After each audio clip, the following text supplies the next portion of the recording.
ಶೌರ್ಯದಿಂದಲೇ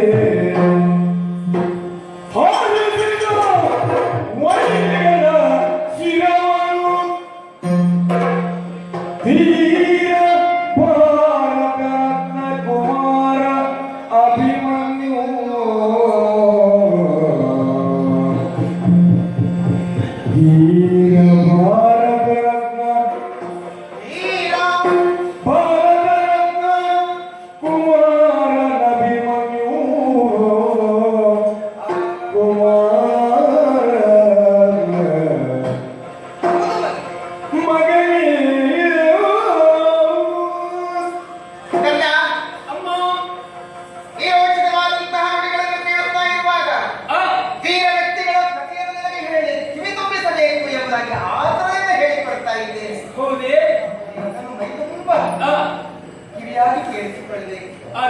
ಯಾಕೆ ಗೊತ್ತೋ ಮಗು? ಯಾಕಮ್ಮ? ಅವರ ನಡೆ ನಿನ್ನದಾಗಬೇಕು, ಅವರ ನುಡಿ ನಿನ್ನದಾಗಬೇಕು.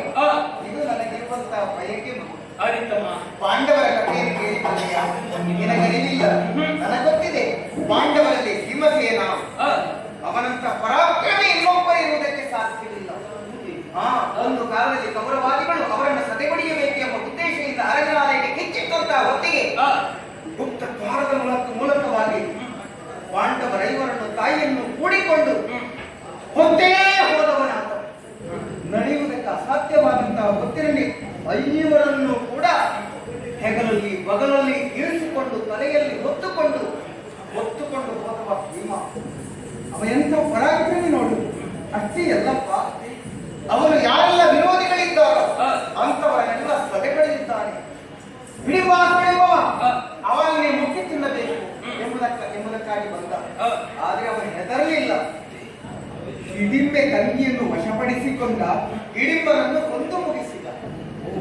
ಈ ಕಥೆ ನಿನಗೆ ಅರಿವಾಗಬೇಕು. ಎಂತ ರಕ್ಕಸರಿಗೂ ಎದೆಗುಂದಲಿಲ್ಲ ಭೀಮ.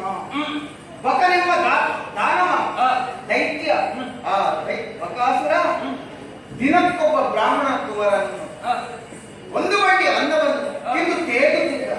ಆ ಹೊತ್ತಿಗೆ ಮಾತೆ ಕುಂತಿ ದೇವಿಗೆ ಮಾತೆ ಕೊಟ್ಟಕ್ಕೋಸ್ಕರವಾಗಿ ಹೋದ.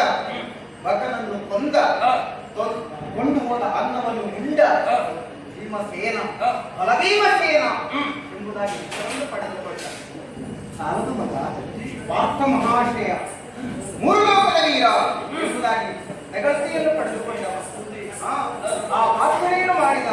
ಶಿವನನ್ನೇ ಹೋಗಿ ಕೆಳಸಿ ಬಾಷ್ಪತಾರ್ಥವನ್ನು ಪಡೆದವ. ಲೋಕದಲ್ಲಿ ಎಲ್ಲೆಡೆಯಲ್ಲಿಯೂ ಪಾರ್ಥನಿಗೆ ಎದುರಾದ ಆಳಿಲ್ಲ ಎಂಬುದಾಗಿ ಹೇಳಿಸಿಕೊಂಡವ ಅರ್ಜುನ. ಸಾಲದು ಮಗ, ಆ ಅರ್ಜುನ ಒಬ್ಬನೇ ಕಥೆಯೇ ಸಾಕ? ಅವನ ಮಕ್ಕಳ ಕಥೆ ಕೇಳು. ಮಣಿಪುರದ ಅರಸನಾಗಿ ಮೆರೆದ ತಂದೆಗೆ ಸವಾಲಾಗಿ ನಿಂತವನಾದ. ಆ ಬಕುಳವಾಹನ ತಂದೆಗೆ ಸವಾಲಾಗಿ ನಿಂತು ಮಾತ್ರ ಅಲ್ಲ, ಆಮೇಲೆ ಒಂದಾಗಿ ಇದ್ದುಕೊಂಡು ಅಶ್ವಮೇಧದ ಉದ್ದಕ್ಕೂ ಹೋಗುತ್ತಾ ಗೆಲುವನ್ನೇ ಸಾಧಿಸುವುದಕ್ಕೆ ಕಾರಣೀಭೂತನಾದ. ಇನ್ನು ಕೇಳ್ತೀಯ ಮಗ, ವೀರ ಅಭಿಮನ್ಯು. ಅವನ ಕಥೆಯನ್ನು ಕೇಳಬೇಕು. ಅವನು ಸಾಮಾನ್ಯನಲ್ಲ. ಯುದ್ಧ ರಂಗದಲ್ಲಿ ಕುರುಕ್ಷೇತ್ರದ ಧಾರುಣಿಯಲ್ಲಿ ಭೀಷ್ಮರನ್ನೇ ತುಡುಕುವುದಕ್ಕೆ ಮುಂದಾಗಿ ಹೋದಂತಹ ಹೊತ್ತಿಗೆ ಭಾರತ ರತ್ನ ಎಂಬುದಾಗಿ ಒಂದು ಬಿರುದನ್ನೇ ಪಡೆದುಕೊಂಡು ಬಂದವನಿದ್ದಾನೆ. ಆಮೇಲೆ ಏನು ಹೇಳ್ತೀಯ? ಚಕ್ರವ್ಯೂಹದಲ್ಲಿ ಸೆಣಸಾಡಿ ಮೋಸದಿಂದ ಅವನನ್ನು ಕೊಂದಿರಬಹುದೇ ವಿನಃ ಅವನಿಗೆ ಅಳಿವು ಅನ್ನುವುದು ಇರಲಿಲ್ಲ. ಅಂತಹ ಸೆಣಸಾಟದ ವೀರ ಅಭಿಮನ್ಯು ನನ್ನ ಮಗನು. ಹಾಗೆ ಶಿವಾಜಿ ನೀನು ಬಾಳುತ್ತಿದ್ರೆ ಹೇಗೆ? ಆ ಭೀಮನಂತೆ, ಆ ಪಾರ್ಥನಂತೆ ಅಲ್ಲ, ವೀರ ಅಭಿಮನ್ಯುವಿನಂತೆ ಭಾರತ ರತ್ನ ಆಗಬೇಕು, ಭಾರತದ ಕೂಸಾಗಬೇಕು, ಹಿಂದೂ ಸಾಮ್ರಾಜ್ಯಕ್ಕೆ ನೀನು ಕಟ್ಟಾಳವಾಗಬೇಕು. ಈ ಹಿಂದೂ ಸಾಮ್ರಾಜ್ಯವನ್ನು ಕಟ್ಟುವುದರಲ್ಲಿ ನೀನು ಮೊದಲಿಗನಾಗಬೇಕು ಎಂಬುದೇ ನನಗಿರುವ ಆಸೆ. ಇನ್ನು ಕೇಳಲ್ಲ ರಾಮಕೃಷ್ಣರ ಕಥೆ ಕೇಳ್ತೀಯ?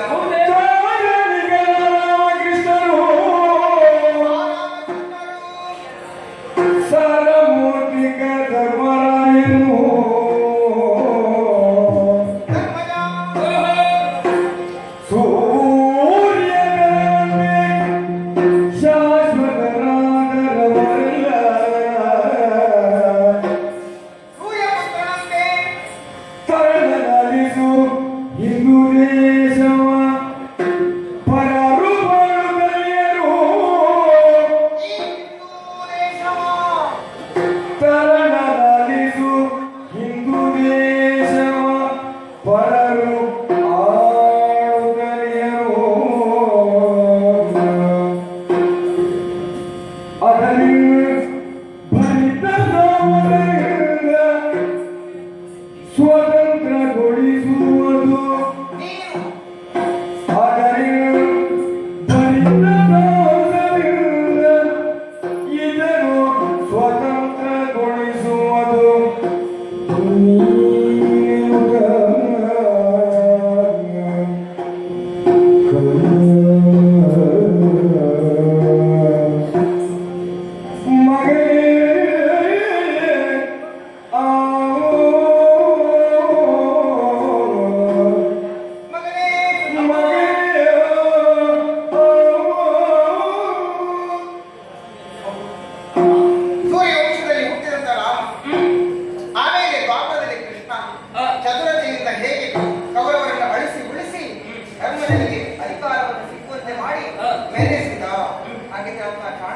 ರಾಮಚಂದ್ರನಾಗಲಿ ಎಂತ ಸೂರ್ಯವಂಶದ ಹುಟ್ಟಿದಂತಹ ರಾಮನಾಗಲಿ ಅವರೆಲ್ಲರೂ ಹೇಗೆ ಆಡಿ ಬೆಳಗಿದ್ದಾರೆ ಆಡಿ ಬಾಳಿದ್ದಾರೆ ಎಂಬುದರ ಬಗ್ಗೆ ನಾವು ಭರತ ಭೂಮಿಯನ್ನು ಕಂಡಾಗ ಈ ರೂಪದಲ್ಲಿ ಇದ್ದಂತಹ ಸ್ಥಿತಿಯನ್ನು ನೋಡಿ ನಿಂತಾಗ ನಾವು ಅರಿಯಲೇಬೇಕು, ಅರಿವು ಮೂಡಿಸಿಕೊಳ್ಳಲೇಬೇಕು.